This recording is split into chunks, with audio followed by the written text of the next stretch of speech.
नमस्कार दोस्तों, जीके के 7000 क्वेश्चन की सीरीज में आप सभी का बहुत बहुत स्वागत है। दोस्तों, इस सीरीज में हम जीके के 7000 से भी ज्यादा प्रश्नों पर चर्चा करने वाले, जो आपके सभी कॉम्पिटिटिव एग्जाम के लिए अति महत्वपूर्ण प्रश्न होने वाले हैं। तो बिना किसी देरी के सबसे पहला क्वेश्चन आपके सामने आता है कि निम्नलिखित में से कौन सा विश्व का सबसे ऊंचा पर्वत ज्वालामुखी है। मोस्ट इंपोर्टेंट क्वेश्चन है कि सबसे ऊंचा ज्वालामुखी पर्वत कौन सा है पूरे विश्व में। तो दोस्तों, इस क्वेश्चन का राइट आंसर है माउंट कोटोपेक्सी ज्वालामुखी। याद रखना है, जो माउंट कोटोपेक्सी ज्वालामुखी है ये पूरे विश्व का सबसे ऊंचा ज्वालामुखी है। अगर बात करें कि ये कहां पर है, तो याद रखना है दोस्तों, ये इक्वाडोर में है। तो याद रखना है, माउंट कोटोपेक्सी कहां पर है, तो ये इक्वाडोर में है। अगला क्वेश्चन आता है कि निम्नलिखित में से कौन विश्व की सबसे बड़ी झील है। मोस्ट इंपोर्टेंट क्वेश्चन है दोस्तों कि पूरे विश्व की सबसे बड़ी झील कौन सी है। तो याद रखना है, पूरे विश्व की सबसे बड़ी झील है कैस्पियन सागर झील। अगर आपसे पूछे कि जो कैस्पियन सागर झील है ये कहां पर है, तो याद रखना है ये मध्य एशिया में स्थित है। मध्य एशिया में स्थित है विश्व की सबसे बड़ी झील कौन सी है, तो ये कैस्पियन सागर झील है जो कि मध्य एशिया में स्थित है। आइए देखते हैं। तो यहाँ पर आपको दिखाई दे रही है ये कैस्पियन सागर झील, लेकिन यहाँ पर क्वेश्चन इस प्रकार से भी पूछ सकता है कि कौन कौन से देशों की जो सीमा है वो कैस्पियन सागर झील से लगती है। तो सबसे पहले यहाँ पर आपको एक देश दिखाई दे रहा है जिसका नाम है तुर्कमेनिस्तान। तो याद रखना है, पहला तो तुर्कमेनिस्तान की सीमा लगती है। दूसरा आपको यहाँ पर एक और देश दिखाई दे रहा है जिसका नाम है कजाकिस्तान। तो कजाकिस्तान की सीमा भी कैस्पियन सागर से लगती है। फिर यहाँ पर एक और देश आपको दिखाई दे रहा है रसिया। तो रूस की सीमा भी आपकी किससे लगती है, तो कैस्पियन सागर से लगती है। फिर एक और देश आपको यहाँ पर दिखाई देगा अजरबैजान। तो अजरबैजान की सीमा भी आपकी कैस्पियन सागर से लगती है। और एक और देश आएगा आपका ईरान। तो ईरान की सीमा भी आपकी किससे लगती है, तो कैस्पियन सागर से लगती है। तो कितने इंपोर्टेंट क्वेश्चन यहाँ पर बनकर आए कि विश्व की सबसे बड़ी झील कौन सी है, कैस्पियन सागर झील है। कहां पर पाई जाती है, मध्य एशिया में पाई जाती है। फिर आपसे पूछेगा कि इसमें कितने देश लगते हैं, तो इसके साथ 5 देश लगते हैं।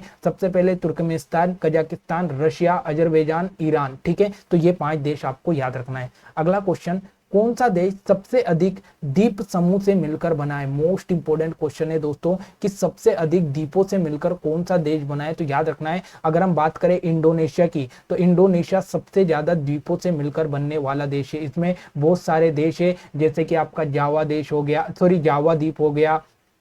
इस प्रकार से बहुत सारे द्वीपों से मिलकर आपका इंडोनेशिया बनता है। जावा द्वीप हो गया, सुमात्रा द्वीप हो गया, तो ये सारे द्वीप किस में आते हैं, इंडोनेशिया देश में आते हैं। अगला क्वेश्चन, किस महाद्वीप में एटलस पर्वत स्थित है। मोस्ट इंपोर्टेंट क्वेश्चन है दोस्तों कि जो एटलस पर्वत है ये एटलस पर्वत किस महाद्वीप के अंतर्गत आता है। तो याद रखना है, जो एटलस पर्वत है ये अफ्रीका महाद्वीप के अंतर्गत आता है। मोस्ट इंपोर्टेंट क्वेश्चन है कि एटलस पर्वत किस महाद्वीप के अंतर्गत आता है, तो ये अफ्रीका महाद्वीप के अंतर्गत आता है। और याद रखना है, ये अफ्रीका महाद्वीप आपको दिखाई दे रहा है और यहाँ पर अगर आप देखोगे तो ये एटलस पर्वत आपको दिखाई देगा। मोस्ट इंपोर्टेंट क्वेश्चन है। ठीक है, अगला क्वेश्चन है कि भारत तथा चीन के बीच सीमा बनाने वाली रेखा को क्या कहते हैं। मोस्ट इंपोर्टेंट क्वेश्चन है दोस्तों कि जो भारत और चीन है, इस भारत और चीन के बीच में कौन सी सीमा है। तो याद रखना है, भारत और चीन के बीच में मैकमोहन रेखा है। मोस्ट इंपोर्टेंट क्वेश्चन है कि भारत और चीन के बीच में कौन सी रेखा है, तो मैकमोहन रेखा है। तो यहाँ पर आप देख पा रहे हो, ये जो रेखा आपको दिखाई दे रही है ये रेड कलर में, ये मैकमोहन रेखा है जो कि भारत और चीन के बीच में है।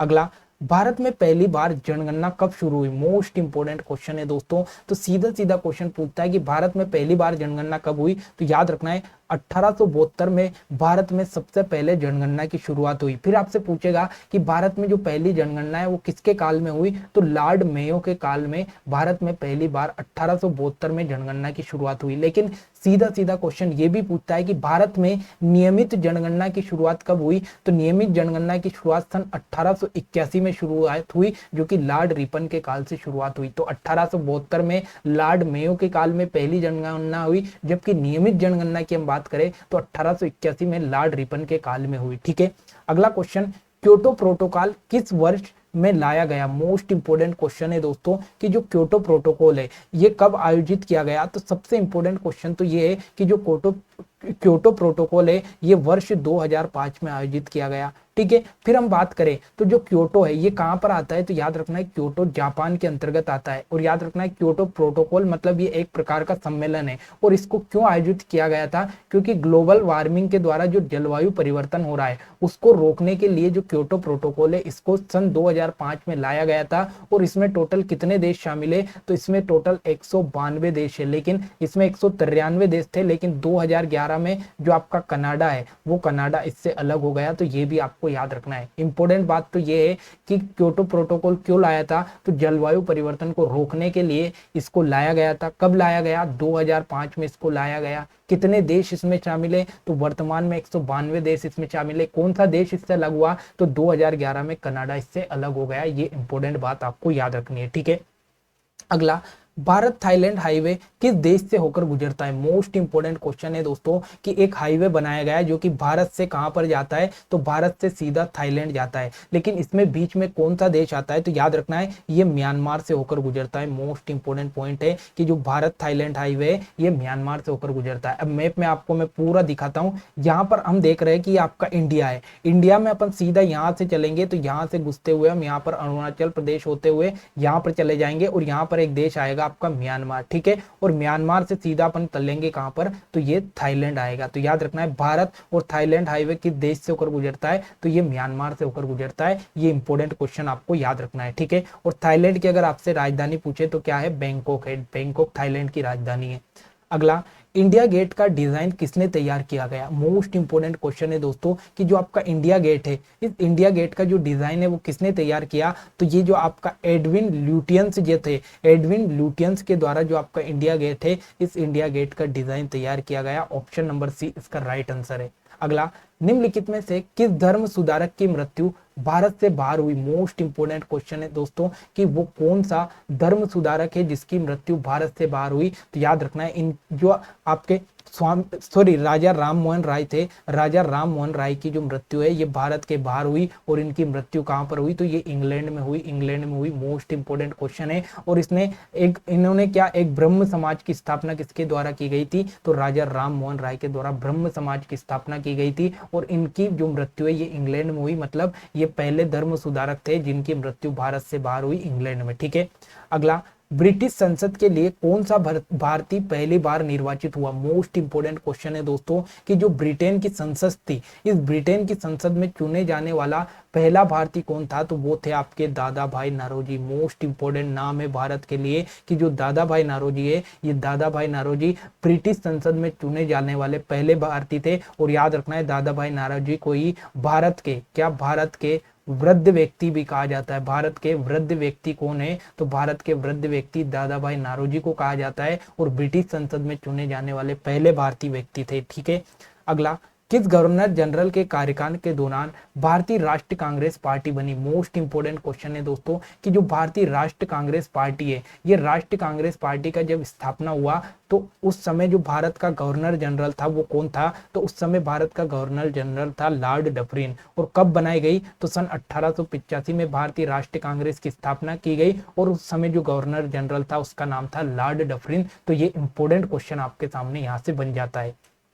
अगला, योजना आयोग का पदेन सभापति कौन होता है? अब इंपोर्टेंट क्वेश्चन यहां से बनेगा दोस्तों। अगर हम बात करें तो जब भारत देश आजाद हुआ था तो उस समय योजना आयोग का गठन किया गया था। और योजना आयोग का जब गठन किया गया था तो उसमें यह बात कही थी कि योजना आयोग का जो सभापति, जो अध्यक्ष होता है वो कौन रहेगा? तो जो भारत का प्रधानमंत्री होगा, वो भारत का प्रधानमंत्री क्या होगा? तो इसका पदेन सभापति बन जाएगा। मतलब जो व्यक्ति भारत का प्रधानमंत्री बनेगा वही योजना आयोग का अध्यक्ष बन जाएगा। लेकिन क्या हुआ कि हम पहुंचे 1 जनवरी सन 2015 में, 1 जनवरी 2015 में। तो याद रखना है जो योजना आयोग है, इस योजना आयोग को क्या कर दिया गया? योजना आयोग को समाप्त कर दिया और इसकी जगह एक और नया आयोग लाया जिसका नाम है नीति आयोग। नीति आयोग, ठीक है। तो सीधा सीधा क्वेश्चन पूछेगा कि नीति आयोग किसकी जगह पर लाया गया? योजना आयोग का।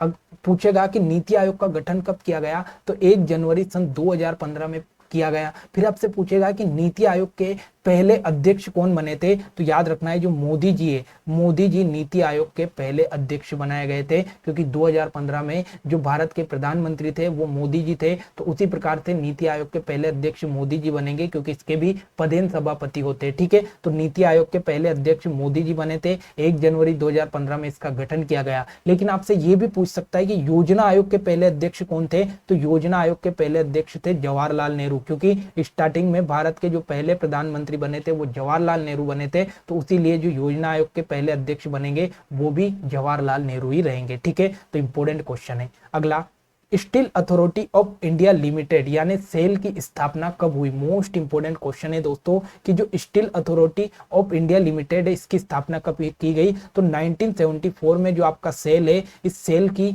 स्थापना की गई। लेकिन इसका फुल फॉर्म आपको याद रखना है, steel authority of India limited. फिर बात आती है सेल की, तो याद रखना है इसका मुख्यालय कहां पर है? तो इसका मुख्यालय नई दिल्ली में, और वर्तमान में इसके सीईओ कौन है? तो सोमा मंडल इसके वर्तमान में सीईओ है। मोस्ट इंपोर्टेंट क्वेश्चन है कि जो सेल है इसका मुख्यालय दिल्ली में है, इसके वर्तमान में सीईओ सोमा मंडल है, और 1974 में इसकी स्थापना की गई है। ठीक है, अगला क्वेश्चन, पृथ्वी की सतह से सबसे दूर वातावरणीय परत कौन सी है? मोस्ट इंपोर्टेंट क्वेश्चन है कि जो पृथ्वी की सतह है इस पृथ्वी की सतह से सबसे भारी परत कौन सी है? तो याद रखना है जो बहिमंडल है, ये बहिमंडल आपकी पृथ्वी की सबसे भारी परत है। बहिमंडल या इसको वायुमंडल भी कहा जाता है। अब यहाँ पर मैं आपको दिखाता हूँ। सबसे पहली परत आती है आपकी क्षोभ मंडल, उसके बाद में आती है आपकी समताप मंडल, उसके बाद में आता है मध्य मंडल, उसके बाद में आता है आपका आयन मंडल, और सबसे लास्ट में आता है सबसे भारी परत आपकी बहिर्मंडल। ठीक है, लेकिन अगर हम बात करें क्षोभ मंडल की, तो याद रखना है दोस्तों जो क्षोभ मंडल है,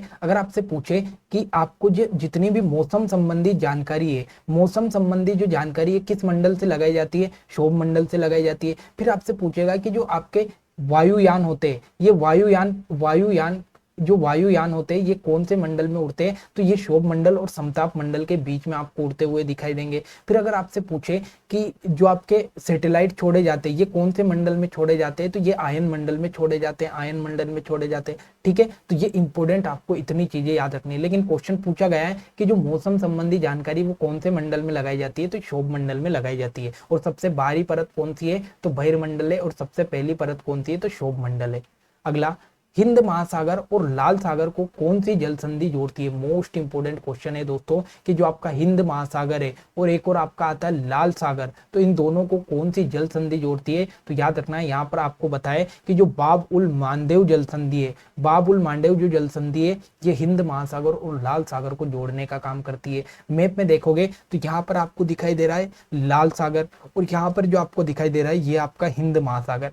और हिंद महासागर और लाल सागर को यहाँ पर एक संधि जोड़ रही है जिसका नाम है बाब उल मांडेव जल संधि। मतलब जो बाब उल मांडेव जल संधि है, जल संधि का मतलब क्या होता है? तो दो जल राशियों को जोड़ना, जो दो जल राशियों को जोड़ती है उसे जल संधि कहते हैं। और जो बाब उल मांडेव जल संधि है किसे जोड़ रही है? तो हिंद महासागर और लाल सागर को जोड़ती है।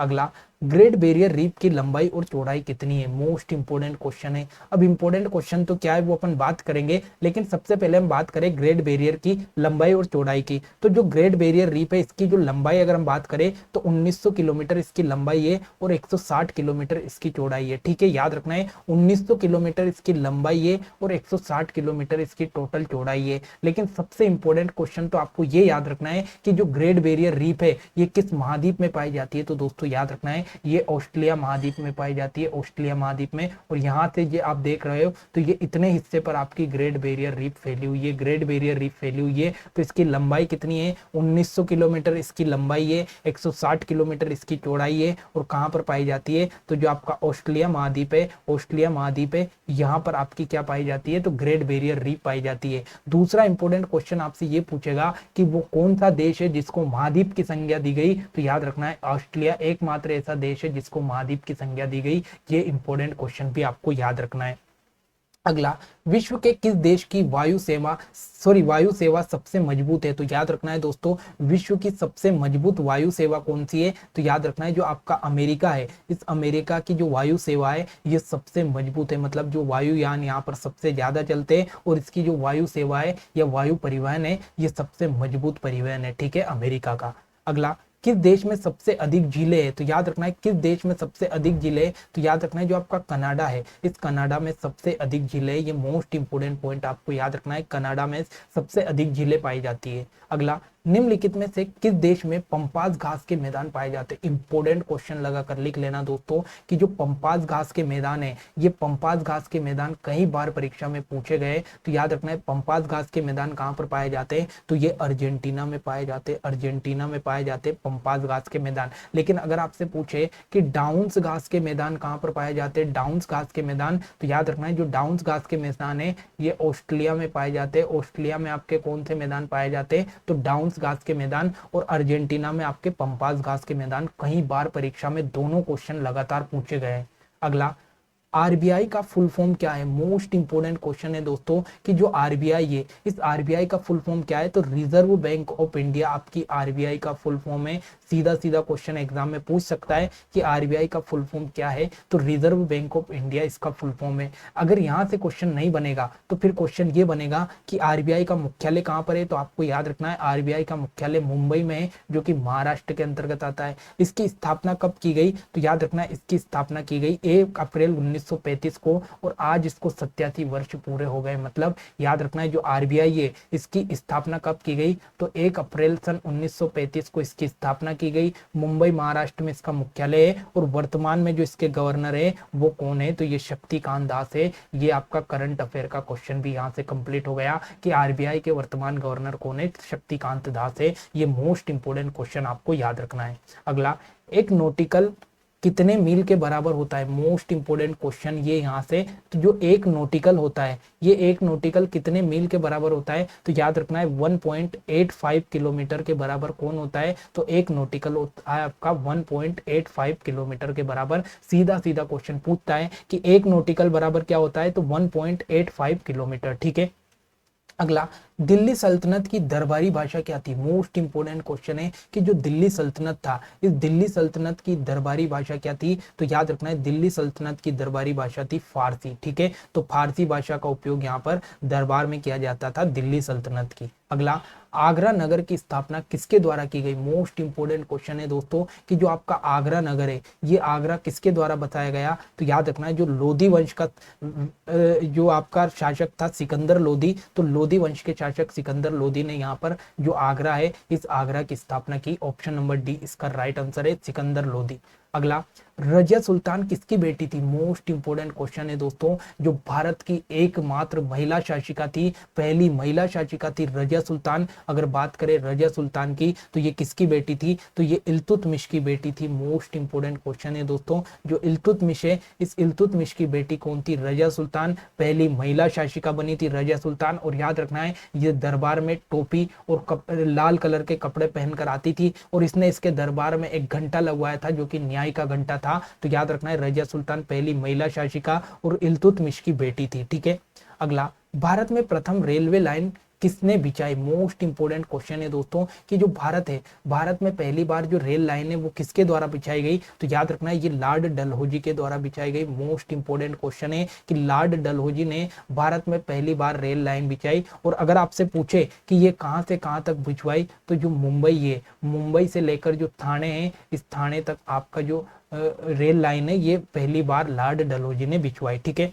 अगला, मैग्नीज के उत्पादन में भारत का दूसरा स्थान है, प्रथम देश कौन सा है? Most important question. सीधा सीधा क्वेश्चन पूछेगा कि जो मैग्नीज है, इस मैग्नीज के उत्पादन में पूरे विश्व में जो आपका भारत है, इस भारत का कौन सा नंबर है? तो भारत का तो दूसरा नंबर है। लेकिन आपसे ये पूछा है कि पहले नंबर पर कौन है? तो दूसरे नंबर पर अगर भारत है, पहले नंबर पर कौन होगा? तो पहले नंबर पर रूसी संघ यानी रूस जो है ये पहले नंबर पर है। किसके उत्पादन में? तो मैग्नीज के उत्पादन में। मोस्ट इंपोर्टेंट, एक क्वेश्चन से 2 क्वेश्चन यहाँ पर के पूरे हुए। अगला, निम्नलिखित में से कौन सा देश कोयले का सबसे बड़ा उत्पादक देश है? तो दोस्तों याद रखना है जो कोयले का सबसे बड़ा उत्पादक देश है वो कौन सा है? तो अमेरिका में सबसे ज्यादा कोयले का उत्पादन होता है। मोस्ट इंपोर्टेंट क्वेश्चन, कोयले का सबसे ज्यादा उत्पादन अमेरिका में होता है। लेकिन दोस्तों आपसे ये पूछे कि पूरे विश्व में जो कोयले की सबसे मोटी परत है, ये सबसे मोटी परत कहाँ पर पाई जाती है? तो ये सिंगरौली में पाई जाती है दोस्तों, सिंगरौली में पाई जाती है, जो कि मध्य प्रदेश जिले में आता है। ठीक है, तो सिंगरौली में विश्व की सबसे मोटी कोयले की परत पाई जाती है। अगला, भारत के स्वतंत्रता संघर्ष के दौरान डिसेन एजुकेशनल सोसाइटी नामक संस्था की स्थापना किसने की? मोस्ट इंपोर्टेंट क्वेश्चन है दोस्तों। जब भारत में स्वतंत्रता संघर्ष चल रहा था तो उस समय यहाँ पर एक सोसाइटी का गठन किया गया जिसका नाम था डिसेन एजुकेशनल सोसाइटी। तो इसकी स्थापना किसके द्वारा की गई? तो रविंद्रनाथ टैगोर के द्वारा इसकी स्थापना यहाँ पर की गई। मोस्ट इंपोर्टेंट क्वेश्चन है, सॉरी, बाल गंगाधर तिलक के द्वारा इसकी स्थापना की गई। ऑप्शन नंबर सी, बाल गंगाधर तिलक ने डिसेंट एजुकेशनल सोसाइटी की स्थापना की। अगला, विंध्याचल और सतपुड़ा पहाड़ियों के बीच होकर बहने वाली नदी कौन सी है? इंपोर्टेंट क्वेश्चन है दोस्तों। एक तरफ आपका ऊपर की तरफ अगर देखोगे तो ऊपर आपका यहाँ पर एक पर्वत श्रेणी आएगी जिसका नाम है विंध्याचल पर्वत श्रेणी, और नीचे अगर आओगे तो यहाँ पर एक पर्वत श्रेणी आएगी जिसका नाम है सतपुड़ा पर्वत श्रेणी, और इन दोनों के बीच से एक नदी निकलती है और इस नदी का नाम है नर्मदा नदी, नर्मदा नदी। और ये कहाँ पर निकलती है, तो ये मध्य प्रदेश में निकलती है। तो याद रखना है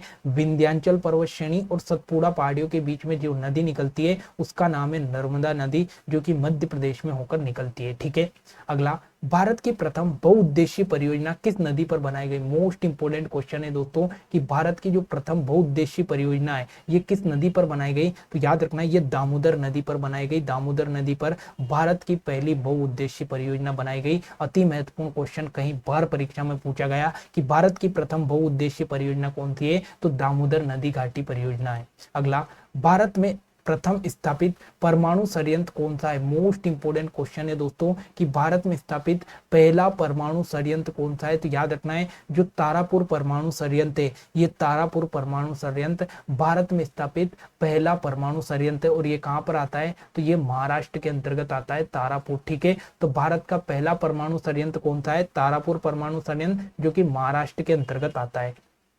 अगला, यूनाइटेड किंगडम में कौन कौन शामिल है? मोस्ट इंपोर्टेंट क्वेश्चन है और कई बार परीक्षा में पूछा गया और कंफ्यूज करने वाला क्वेश्चन है कि जो आपका यूके है जिसे हम यूनाइटेड किंगडम बोलते हैं, तो इसमें कौन कौन से देश शामिल है? तो दोस्तों याद रखना है यूके में कौन कौन से देश शामिल है, तो आपका इंडिया, उत्तरी आयरलैंड, स्कॉटलैंड और वेल्स, ये आपके जो देश है ये आपके किस में शामिल है? यूनाइटेड किंगडम में। तो ऑप्शन नंबर डी इसका राइट आंसर होगा। अब मैं मैप में आपको दिखाता हूं। सबसे पहले हम इसमें देखेंगे कौन कौन से देश है। तो पहले नंबर पर आपका कौन आ गया?